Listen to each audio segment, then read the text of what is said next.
Le Shah parti, le peuple iranien attend maintenant le retour de l'ayatollah Khomeini. Where there is discord, may we bring harmony. Where there is error, may we bring truth. Les majorités se font et se défont par des votes. Elles ne se font pas, elles ne se défont pas par des déclarations. Les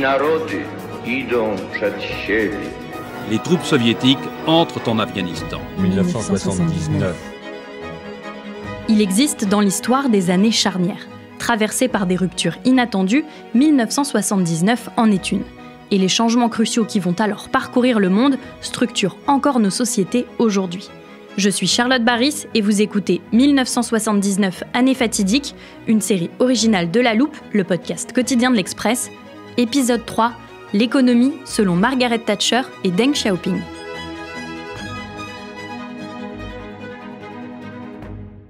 La une de l'Express dont je vais vous parler aujourd'hui se distingue des autres couvertures de l'année 1979. Le plus souvent, dans les archives de cette année-là, on trouve des photos, des images fortes qui saisissent un moment réel. Mais au début du mois de mai, le magazine fait un choix un peu différent. En couverture, un dessin. Le style ressemble aux affiches de films de cette période, comme Star Wars par exemple. On y voit une femme en armure médiévale brandir une épée étincelante. Cette combattante, c'est Margaret Thatcher, le titre qui accompagne cette image, l'électrochoc anglais. Car depuis quelques jours, elle est la nouvelle Premier ministre britannique. Et celle qu'on surnomme déjà la Dame de Fer, en raison de son anticommunisme, promet de changer l'Angleterre, et c'est ce qu'on peut lire dans ce numéro de l'Express. Margaret Thatcher est un cas, une exception, un jamais vu dans l'histoire politique britannique. Non parce qu'elle est une femme, après tout, il en est des célèbres qui l'ont précédée à la tête d'un gouvernement. Ses idées, elle n'en est pas honteuse. Elle se dit elle-même réactionnaire parce qu'il y a beaucoup de choses contre lesquelles il faut réagir. Face à la rébellion prônée par la culture punk, à son apogée en 1979 avec la sortie de l'album London Calling du groupe The Clash, une vague conservatrice déferle chez les Britanniques. Un mouvement qui va rapidement s'étendre au monde entier.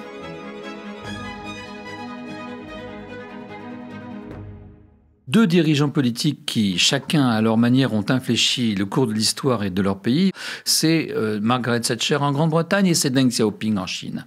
Et non seulement ils ont infléchi le cours de l'histoire dans leur propre pays, mais au-delà, dans le monde entier. Pour la suite de cette série, nous sommes toujours avec Brice Couturier, journaliste et essayiste, auteur de 1979, Le grand basculement du monde, aux éditions Perrin.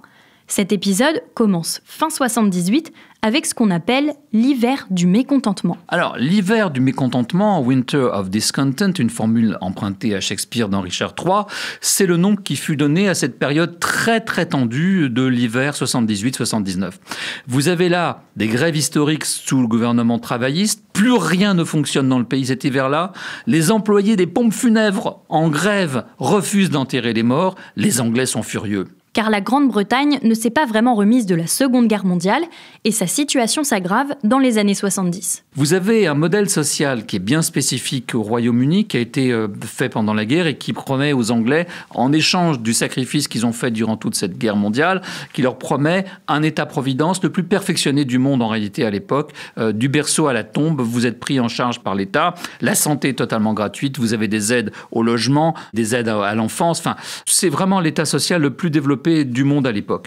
Et évidemment, ça se paye au prix d'un secteur public qui est très important, d'un État très interventionniste qui maintient le plein emploi au prix d'une certaine tolérance envers l'inflation.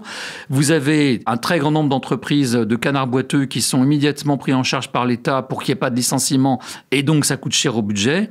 Vous avez des syndicats qui sont extrêmement puissants et vous avez un système unique au monde, les closed shops, des entreprises dans lesquelles pour être embauché, il faut avoir l'accord du syndicat puisque c'est le syndicat maison qui recrute.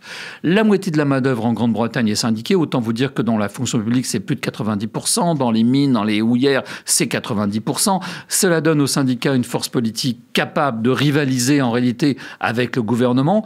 Et en 1974, d'ailleurs, c'est les syndicats qui font tomber le gouvernement conservateur de Edward Heath. Ce modèle coûte très cher à l'économie britannique, l'investissement est faible, la modernisation traîne et les industries ne sont plus compétitives. Et l'Angleterre est devenue l'homme malade de l'Europe. À l'époque, on employait beaucoup l'expression, y compris chez nous en France, l'expression « the English disease », le malaise anglais.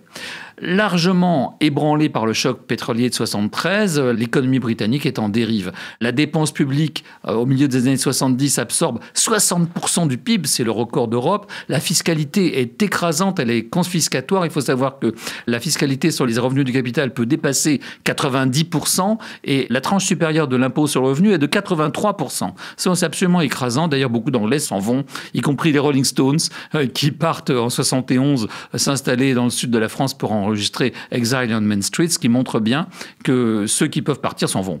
L'inflation, elle est à 27%, la dette publique s'envole, le gouvernement est obligé d'aller chercher l'aide du FMI, ce qui est une humiliation nationale pour une économie qui se croyait tellement puissante, et en échange d'un prêt d'urgence du FMI de 4 milliards de dollars, le FMI impose au gouvernement travailliste une réduction drastique des dépenses publiques. En 77, le Premier ministre travailliste, c'est James Callaghan.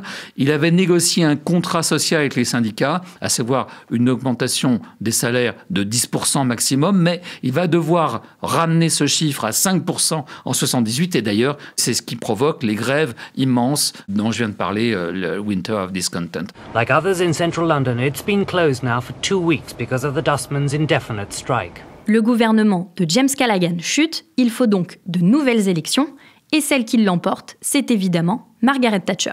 Margaret Thatcher, Premier ministre, entre dans l'histoire. Le monde entier découvre soudain cette femme d'action. C'est un personnage autoritaire et impulsif. Elle ne brille pas par l'originalité de sa pensée politique, elle n'a pas le sens de l'humour, disent les uns. C'est un leader politique remarquable, elle sait convaincre, son esprit est clair et vif, disent les autres. Alors, Margaret Thatcher, elle vient de la petite bourgeoisie. C'est une fille de boutiquier et elle tient en très piètre estime les élites traditionnelles sociales du pays, surtout celles qui dirigent le gouvernement, le parti conservateur, les fameux old boys qui sont passés par les mêmes public schools, qui se reconnaissent à leur accent tellement poche et qui les fait se reconnaître entre eux. Mais pour elle, ils sont simplement responsables du déclin du pays. Donc, vous voyez, c'est une conservatrice très particulière et je dirais elle a une petite tendance populiste en réalité. Je crois que je représente une attitude, un état d'esprit qui, je pense, vient de ma propre expérience, une éducation dans une école publique où je n'ai bénéficié d'aucun privilège, si ce n'est peut-être celui qui compte le plus, un environnement familial solide avec des parents qui s'intéressent à leurs enfants et qui veulent aller de l'avant. Voilà pour moi ce qu'est la politique des conservateurs, ce en quoi je crois. Chacun doit avoir la possibilité de donner à ses enfants une meilleure chance que celle qui lui a été offerte. Elle défend des valeurs traditionnelles, la responsabilité individuelle, le sens de l'effort, le mérite, la famille, les valeurs chrétiennes et bien sûr par-dessus tout l'honneur britannique. Elle est assez nationaliste. Le slogan qui permet aux conservateurs de le remporter et de l'emporter haut la main en mai 79, c'est « Labour is not working ». Le Labour, ça marche pas, ça donne pas d'emploi, ça ne travaille pas. Les Tories s'installent donc pour une longue durée au 10 Downing Street. Margaret Thatcher elle-même, dont j'entends si souvent dire qu'elle était impopulaire en Grande-Bretagne, elle va gagner 3 élections consécutives, donc elle n'était pas si impopulaire que ça. Et d'ailleurs, les conservateurs vont rester au pouvoir pendant 18 ans après 79. C'est la première femme à devenir chef d'un gouvernement en Europe et à l'époque, peu d'observateurs la jugent capable de redresser son pays, d'enrayer le déclin britannique. Par ailleurs, le préjugé misogyne est indéniable et il fait partie de l'équation quand on dit que Thatcher était tellement détestable. Margaret Thatcher a promis de renverser la situation, mais elle se montre prudente et prend le temps pour mettre en place ses réformes. Elle sait que les dirigeants du Parti conservateur la considèrent avec méfiance et il va lui falloir un certain temps pour les mettre au pas. Mais elle va le faire, mais de manière très progressive. Elle ne lance pas tout de suite, par exemple, la vague de privatisation. Elle attend sa réélection de 83 pour le faire. Mais en attendant, elle a déjà fixé aux entreprises nationalisées des objectifs de redressement financier et s'ils ne l'atteignent pas, ils sont virés. Parmi ses premières mesures de 79, il faut noter qu'elle supprime la commission des prix. Pour elle, c'est le marché qui doit fixer le niveau des prix et pas le gouvernement. Elle fait des coupes dans les budgets de tous les ministères. Elle traque les dépenses. Elle passe d'une politique de la demande à une politique de l'offre. Et progressivement, elle va privatiser, mais ça va prendre quelques années, 2/3 des entreprises publiques qui représentent 1 million d'emplois. Mais cette politique est-elle vraiment efficace ? Oui et non, parce que certes, la croissance va repartir et elle va être brillante à partir de 1982. Et Thatcher l'a réussi dans la mesure où elle rompt avec les politiques keynésiennes. Elle consistait à booster la croissance par le déficit public, par le laxisme budgétaire et, il faut bien dire, par le recours à la planche à billets.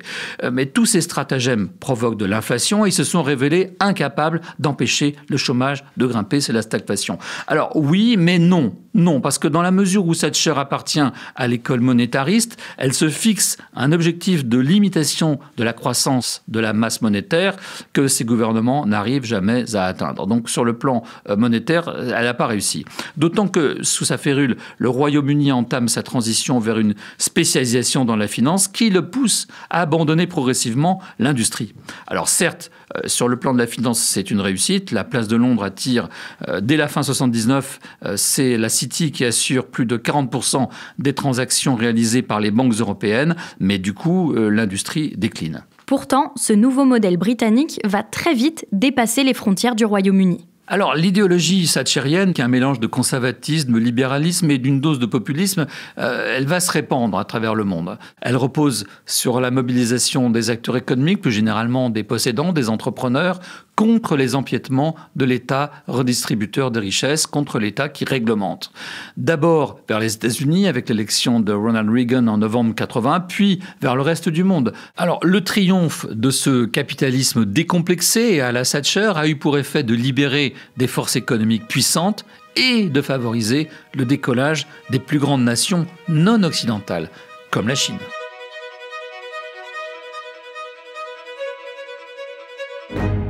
La Chine, c'est là qu'une autre révolution économique est en marche en 1979. La personnalité qui l'amène s'appelle Deng Xiaoping. Il naît en 1904 dans une famille de paysans aisés. À 16 ans, il est parti étudier en France et il a fini par travailler dans les usines Renault, notamment en France, où il a noué des contacts avec les communistes chinois qui étaient exilés chez nous.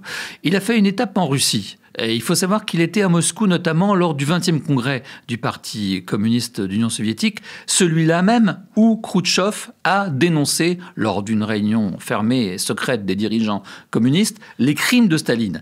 Et Deng, il est revenu convaincu de Moscou que les camarades soviétiques avaient commis une erreur. Parce qu'en rendant publiques les atrocités commises par leurs propres dirigeants, ils ont scié la branche sur laquelle leur pouvoir était assis.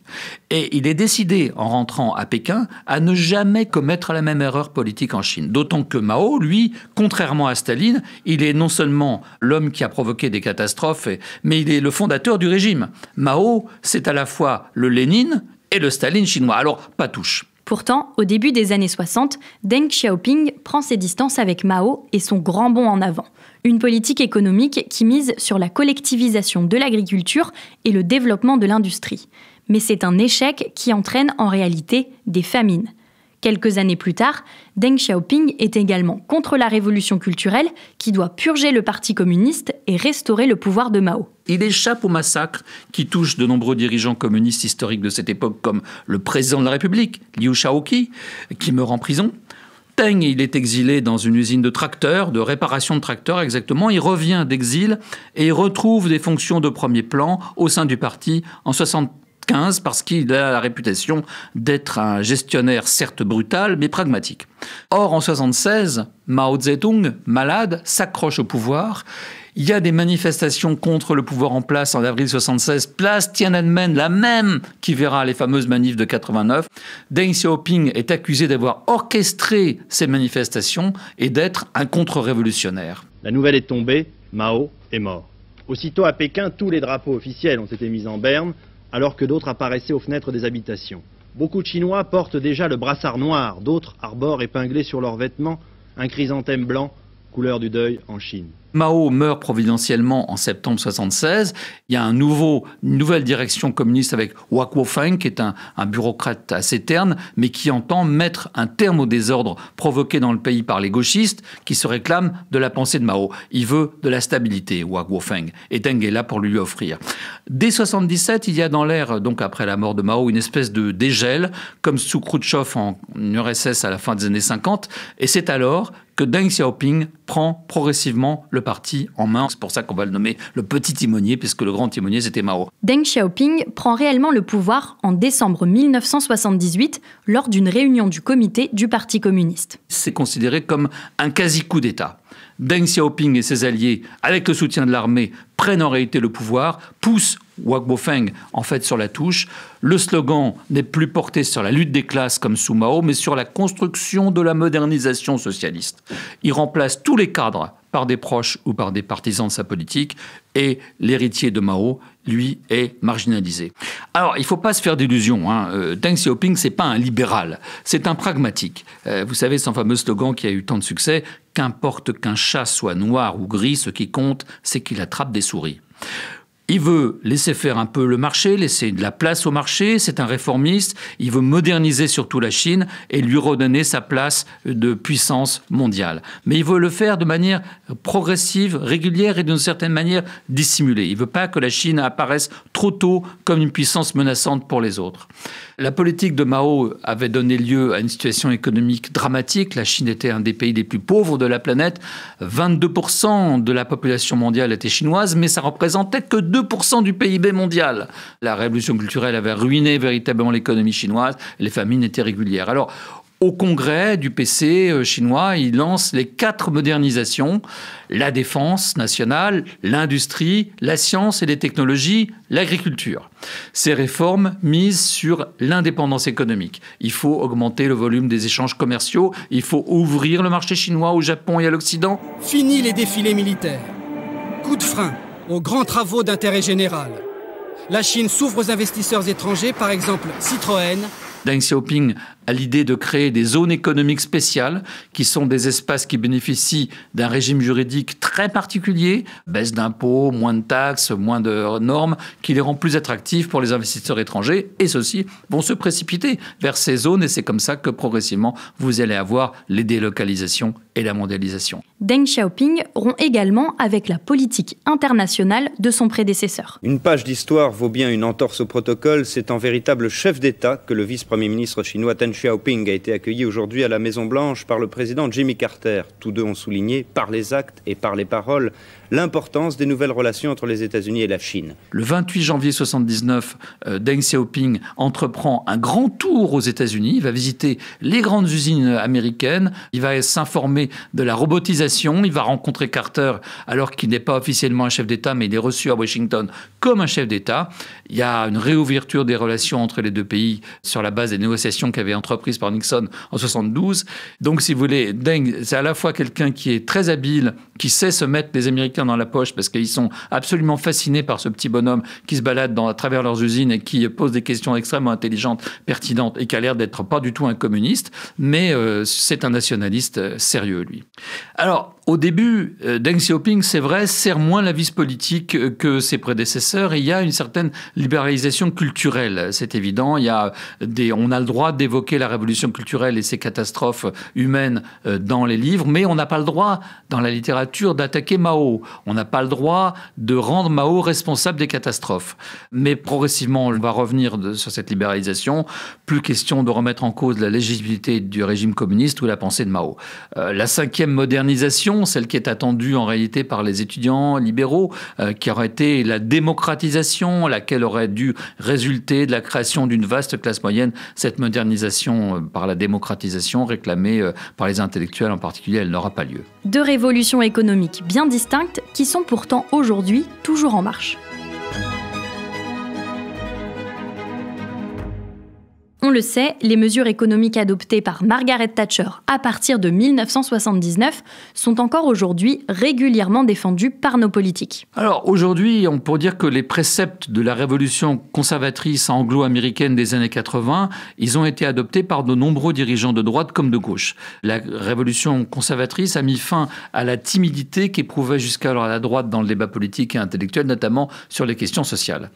Elle a accentué les inégalités. On a d'un côté une poignée de milliardaires, chacun d'eux étant plus riche que des nations entières, et de l'autre, de vastes couches de la population qui se sentent aujourd'hui délaissées. La mondialisation lancée par Deng Xiaoping ne s'est, elle non plus, pas arrêtée. Quand on regarde la distribution du PIB mondial, on voit bien que les BRICS, on voit bien que les pays qui autrefois étaient qualifiés de tiers-monde sont d'aujourd'hui des pays émergents et que leur part du PIB mondial ne cesse de croître. Donc il y a eu un bouleversement dans les équilibres mondiaux avec l'ascension de ces pays émergents et on peut dire que le modèle Deng Xiaoping finalement s'est répandu dans le monde émergent aujourd'hui. 2 fortes personnalités donc qui ont fait de 79 l'année d'un grand basculement du monde, comme quoi ce sont bien les hommes qui font l'histoire, choix des hommes et des femmes, et non des forces impersonnelles et obscures. 1979, ou la revanche de l'événement, de la surprise, de la volonté politique sur les structures qui nous détermineraient. La surprise de l'histoire, c'est l'horizon du dernier épisode de cette série.